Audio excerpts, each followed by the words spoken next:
ವಿಭಿನ್ನ ರೀತಿಯ ವಿಶೇಷ ಮಾಹಿತಿಗಾಗಿ ನಮ್ಮ ಚಾನಲನ್ನು ಸಬ್ಸ್ಕ್ರೈಬ್ ಮಾಡಿ, ಲೈಕ್ ಮಾಡಿ, ಶೇರ್ ಮಾಡಿ.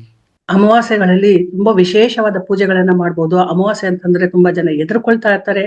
ಹಾಗೆ ಲಕ್ಷ್ಮೀ ಪೂಜೆಗೆ ವಿಶೇಷವಾದ ದಿನವಾಗಿರ್ತಕ್ಕಂಥದ್ದು. ಈಗ ನೋಡಿ, ದೀಪಾವಳಿ ಅಮಾವಾಸ್ಯೆ ತುಂಬಾ ವಿಶೇಷವಾಗಿ ಮಾಡ್ತಕ್ಕಂಥದ್ದು ಲಕ್ಷ್ಮಿಯನ್ನ ಒಲಿಸ್ಕೊಳ್ಳೋದಕ್ಕೆ. ಹಾಗೆ ವರಮಹಾಲಕ್ಷ್ಮಿ ಪೂಜೆ ದಿನ ಅವತ್ತು ಸಹ ಲಕ್ಷ್ಮಿಯನ್ನ ಒಲಿಸ್ಕೊಳ್ತಕ್ಕಂಥದ್ದು.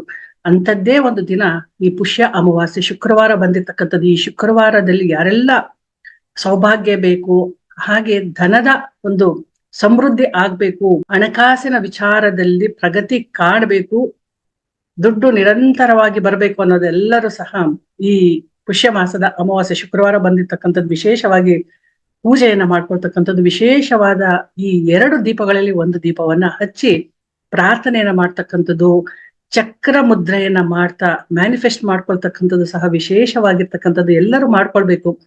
ಯಾತಕ್ಕೆ ಅಂತಂದ್ರೆ, ನಮ್ಮ ಪುರಾಣಗಳಲ್ಲಿ, ವೇದಗಳಲ್ಲಿ ಪ್ರತಿಯೊಂದು ಸಹ ಈ ಶಾಸ್ತ್ರಗಳಲ್ಲಿ, ಜ್ಯೋತಿಷ್ಯದಲ್ಲೆಲ್ಲ ಬಂದಿರುತ್ತೆ. ಯಾವ ಒಂದು ಸಮಸ್ಯೆಗೆ ಏನ್ ಮಾಡ್ಕೊಳ್ಬೇಕು, ಯಾವತ್ತು ಮಾಡ್ಕೊಳ್ಬೇಕು, ಹೇಗೆ ನಾವು ಆ ದೋಷಗಳನ್ನ ಪರಿಹಾರ ಮಾಡ್ಕೊಳ್ಬೇಕು ಅನ್ನೋದೆಲ್ಲವೂ ಬಂದಿರುತ್ತೆ. ಆದರೆ ನಾವ್ ಯಾರು ಅದನ್ನ ಅರ್ಥ ಮಾಡ್ಕೊಳ್ತಾ ಇಲ್ಲ. ಸಮಯ ಹಾಗೆ ಕಷ್ಟವನ್ನ ನಿವಾರಣೆ ಮಾಡ್ಕೊಳ್ಳೋದಕ್ಕೆ ಆ ಸಮಯವನ್ನ ಹೇಗೆ ಬಳಸ್ಕೊಳ್ತೀವಿ ಅನ್ನೋದು ತುಂಬಾ ಮುಖ್ಯ ಆಗಿರುತ್ತೆ. ಹಾಗಾಗಿ ಪುಷ್ಯ ಮಾಸದಲ್ಲಿ ತರ್ಪಣ ಬಿಡೋದಕ್ಕೆ, ಪಿತೃದೋಷ ನಿವಾರಣೆ ಮಾಡ್ಕೊಳ್ಳೋದಕ್ಕೆ, ಹಾಗೆ ಶನಿದೇವರನ್ನ ಒಲಿಸ್ಕೊಳ್ಳೋಕೆ, ಶನಿದೇವರ ಒಂದು ದೋಷವನ್ನ ದೂರ ಮಾಡ್ಕೊಳ್ಳೋದಕ್ಕೆ ಈ ಪುಷ್ಯ ಮಾಸವಾದ ಅಮಾವಾಸ್ಯೆಯನ್ನ ಬಳಸ್ಕೊಳ್ಬಹುದು. ಶುಕ್ರವಾರ ಬಂದಿರತಕ್ಕಂಥದ್ದು ಈ ದಿನ ಪಿತೃಗಳಿಗೆ ತರ್ಪಣ ಕೊಟ್ಟರೆ ತುಂಬಾ ವಿಶೇಷವಾಗಿರ್ತಕ್ಕಂಥದ್ದು, ದೋಷ ಪರಿಹಾರ ಆಗುತ್ತೆ. ಎಳ್ಳನ್ನ ದಾನ ಮಾಡ್ಬೇಕು, ಕಪ್ಪು ಬಟ್ಟೆಗಳನ್ನ ದಾನ ಮಾಡ್ಬೇಕು, ಕಪ್ಪು ಚಪ್ಪಲಿ ಅಥವಾ ಶೂ ಅನ್ನ ದಾನ ಮಾಡ್ಕೊಳ್ಬೇಕು. ಅದೇ ಯಾವುದೇ ಕಾರಣಕ್ಕೂ ತಗೊಂಡ್ ಬರ್ಬಾರ್ದು. ಅಮಾವಾಸ್ಯೆ ದಿನ ಯಾವ ವಸ್ತುವನ್ನು ಮನೆಗೆ ಕೊಂಡ್ಕೊಂಡು ತರಬಾರ್ದು.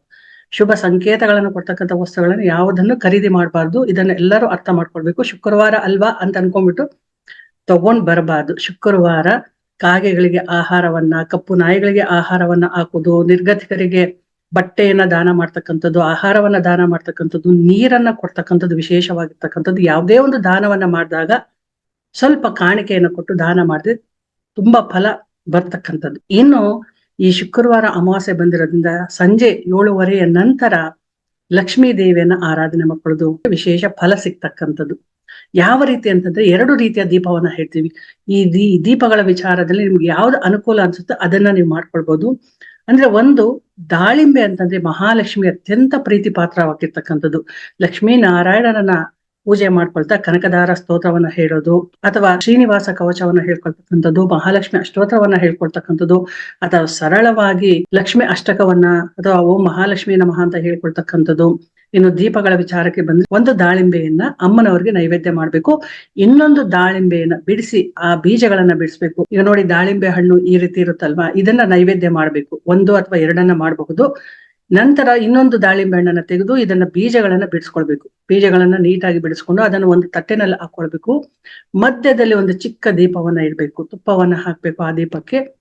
ಆ ದೀಪವನ್ನ ದೇವರ ಮುಂದೆ ನಿಂತು ಅಮ್ಮನವರಿಗೆ ಆರತಿಯನ್ನ ಮಾಡ್ಕೊಳ್ಬೇಕು. ನಂತರ ತಮ್ಮ ಮನಸ್ಸಿನಲ್ಲಿರ್ತಕ್ಕಂಥ ಕೋರಿಕೆಯನ್ನ ಹೇಳ್ಕೊಳ್ಬೇಕು. ಧನ ಧಾನ್ಯ ಸಮೃದ್ಧಿಯನ್ನ ಕೊಡುವಂತ ಹೇಳ್ಬೇಕು. ಹಾಗೆ ಆರೋಗ್ಯವನ್ನ, ಸೌಭಾಗ್ಯವನ್ನ ಕೊಡುವಂತ ಪ್ರಾರ್ಥನೆ ಮಾಡ್ಕೊಳ್ಬೇಕು.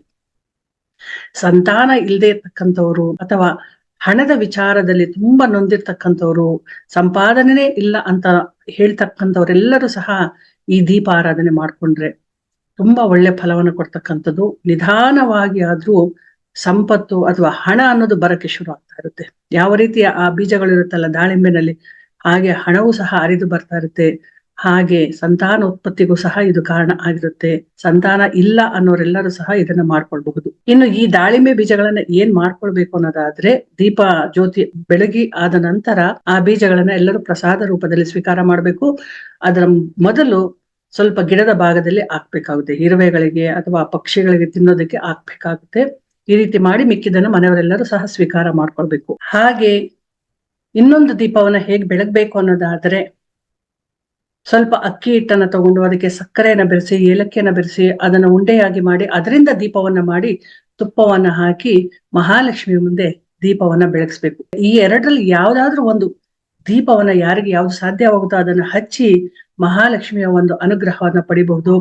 ಈ ದಿನ ಶ್ರವಣ ನಕ್ಷತ್ರ ಬಂದಿರತಕ್ಕಂಥದ್ದು, ಜೊತೆಗೆ ಈ ಅಮಾವಾಸ್ಯೆ ಪೌರ್ಣಮಿ ಅನ್ನೋದು ಚಂದ್ರನಿಗೆ ಸಂಬಂಧಪಟ್ಟಿರ್ತಕ್ಕಂಥದ್ದು, ಮನಸ್ಸಿನ ವಿಕಾರಗಳನ್ನ ದೂರ ಮಾಡ್ತಕ್ಕಂಥದ್ದು, ಬೇಕಾಗಿರ್ತಕ್ಕಂಥ ಮ್ಯಾನಿಫೆಸ್ಟ್ ಮಾಡ್ಕೊಂಡು ಪಡ್ಕೊಳ್ತಕ್ಕಂಥ ಶಕ್ತಿ ಬ್ರಹ್ಮಾಂಡದಲ್ಲಿ ಇರ್ತಕ್ಕಂಥದ್ದು. ಅಂತ ಬ್ರಹ್ಮಾಂಡದ ಶಕ್ತಿಯನ್ನ ಸೆಳಿತಕ್ಕಂತಹ ದಿನ ಇದಾಗಿರುತ್ತೆ. ಪುಷ್ಯ ಮಾಸವನ್ನ ಮೌನಿ ಅಮಾವಾಸ್ಯೆ ಅಂತಾನು ಕರೀತಾರೆ.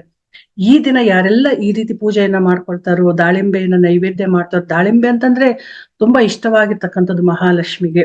ದಾಳಿಮಿ ಕುಸುಮ ಪ್ರಿಯ ಅಂತ ಹೇಳ್ತಾರೆ. ಅಂದ್ರೆ ದಾಳಿಂಬೆಯ ಹೂಗಳನ್ನ, ದಾಳಿಂಬೆ ಹಣ್ಣನ್ನ ನೈವೇದ್ಯ ಮಾಡಿ ಅದನ್ನ ಸ್ವೀಕಾರ ಮಾಡೋದ್ರಿಂದ ಧನ ಧಾನ್ಯ ಸಂಪತ್ತು, ಸಂತಾನ ಅಭಿವೃದ್ಧಿ ಆಗುತ್ತೆ ಅನ್ನೋದಾದ್ರೆ ಯಾಕೆ ಮಾಡ್ಕೊಳ್ಬಾರ್ದು. ಈ ರೀತಿ ಏನ್ ಬೇಕೋ ಅದನ್ನ ಕೇಳ್ಕೊಳ್ಳೋದಕ್ಕೆ ಅಮ್ಮನವರು ಸ್ವತಃ ಮುಂದೆ ಕೂತಿದ್ದಾರೆ. ತಾಯಿಯ ಮುಂದೆ ಪ್ರಾರ್ಥನೆಯನ್ನ ಮಾಡ್ಕೊಳ್ತಾ ಇದ್ದೀವಿ, ನಮ್ಮೆಲ್ಲರ ಕಷ್ಟಗಳು ತೀರ್ತಾ ಇದೆ ಅನ್ನೋ ಒಂದು ಭಾವನೆಯಿಂದ ಈ ದಿನ ಶುಕ್ರವಾರ ಅಮಾವಾಸ್ಯೆ ದಿನ ಮಾಡಿ ನೋಡಿ. ಅಮಾವಾಸ್ಯೆ ತುಂಬಾ ವಿಶೇಷವಾಗಿರ್ತಕ್ಕಂಥದ್ದು. ಕೆಲವರಿಗೆ ಅದು ಬೇರೆ ರೀತಿಯ ಕೆಟ್ಟ ತಂತ್ರಗಾರಿಕೆಗೂ ಉಪಯೋಗಕ್ಕೆ ಬರ್ತಕ್ಕಂಥದ್ದು. ಆದರೆ ಮಹಾಲಕ್ಷ್ಮಿಯನ್ನ ಒಲಿಸ್ಕೊಳ್ಳೋದಕ್ಕೆ, ತೊಂದರೆಗಳನ್ನ ನಿವಾರಣೆ ಮಾಡಿಕೊಂಡು ಎಲ್ಲಾ ರೀತಿಯ ಸೌಭಾಗ್ಯ ಸೌಕರ್ಯಗಳನ್ನ ಪಡ್ಕೊಳ್ಳೋದಕ್ಕೂ ಸಹ ಇದು ವಿಶೇಷವಾಗಿರ್ತಕ್ಕಂಥದ್ದು. ಯಾರಿಗೆ ಯಾವ ರೀತಿ ಬೇಕೋ ಆ ರೀತಿ ಅದನ್ನ ಮಾಡ್ತಕ್ಕಂಥದ್ದು. ಒಳ್ಳೆಯ ದಾರಿನಲ್ಲಿ ಹೋದಾಗ ಭಗವಂತನ ಕೃಪೆ ಸ್ವಲ್ಪ ನಿಧಾನ ಆದ್ರೂ ಸಹ ಒಳ್ಳೇದೇ ಆಗ್ತಾ ಇರುತ್ತೆ. ಧರ್ಮ ಮಾರ್ಗದಲ್ಲಿ, ನ್ಯಾಯ ಮಾರ್ಗದಲ್ಲಿ ಯಾರು ಒಳ್ಳೆಯ ಭಾವನೆಯಿಂದ, ಶುದ್ಧ ಭಾವನೆಯಿಂದ ಮಾಡ್ತಾ ಇರ್ತಾರೋ ಅಂತವ್ರಿಗೆ ಸ್ವಲ್ಪ ನಿಧಾನ ಆದ್ರೂ ರಿಸಲ್ಟ್ ಅನ್ನೋದು ಅದು ಒಳ್ಳೇದೇ ಆಗ್ತಾ ಇರುತ್ತೆ. ಯಾವ ಕೆಟ್ಟ ಕರ್ಮಕ್ಕೂ ಹೋಗ್ಬಾರ್ದು. ಪೂಜೆಯನ್ನ ಮಾಡುವಾಗ ನಿಷ್ಕಲ್ಮಶತೆಯಿಂದ, ಯಾವುದೇ ರೀತಿಯ ಕೋಪ ತಾಪಗಳು ಇಲ್ಲದೆ, ಅತಿಯಾದ ಲೋಭಗಳಿಲ್ಲದೆ, ಮನೆಯ ಪರಿಸ್ಥಿತಿ ಚೆನ್ನಾಗಾಗ್ಬೇಕು ಅನ್ನೋ ಉದ್ದೇಶದಿಂದ ಮಾಡ್ಕೊಳ್ಬೇಕಾಗುತ್ತೆ. ಬೆಳಗಿನ ಸಮಯದಲ್ಲಿ ವೀಳ್ಯದೆಲೆಯ ದೀಪವನ್ನು ಸಹ ಮಾಡ್ಕೊಳ್ಬಹುದು. ಇದನ್ನ ಈಗಾಗಲೇ ಬೇರೆ ವಿಡಿಯೋಗಳಲ್ಲಿ ಕೊಟ್ಟಿರ್ತಕ್ಕಂಥದ್ದು. ಹಾಗಾಗಿ ಅದನ್ನು ಸಹ ನೋಡಿ, ಡಿಸ್ಕ್ರಿಪ್ಷನ್ ಅಲ್ಲಿ ಅದು ಕೊಟ್ಟಿರ್ತೀವಿ, ಯಾವ ರೀತಿ ವೀಳ್ಯದೆಲೆಯ ದೀಪವನ್ನ ಮಾಡ್ಬೇಕು ಅಂತ ಹೇಳ್ಬಿಟ್ಟು. ಮತ್ತೆ ವೀಳ್ಯದೆಲೆಯನ್ನು ಏನ್ ಮಾಡ್ಬೇಕು ಅನ್ನೋದಾದ್ರೆ ಅದು ನಿರ್ಮಾಲ್ಯ ಆಗಿರುತ್ತೆ, ಅದನ್ನ ಹೊರಗಡೆ ಹಾಕ್ಬೇಕು. ಈ ರೀತಿ ಯಾವುದು ದೀಪ ಹಚ್ಚಬೇಕು, ಯಾವ ನೈವೇದ್ಯ ಮಾಡ್ಬೇಕು, ಯಾವ ಸ್ತೋತ್ರವನ್ನ ಹೇಳ್ಬೇಕು ಅನ್ನೋದನ್ನ ಹೇಳ್ಕೊಟ್ಟಿದೀವಿ.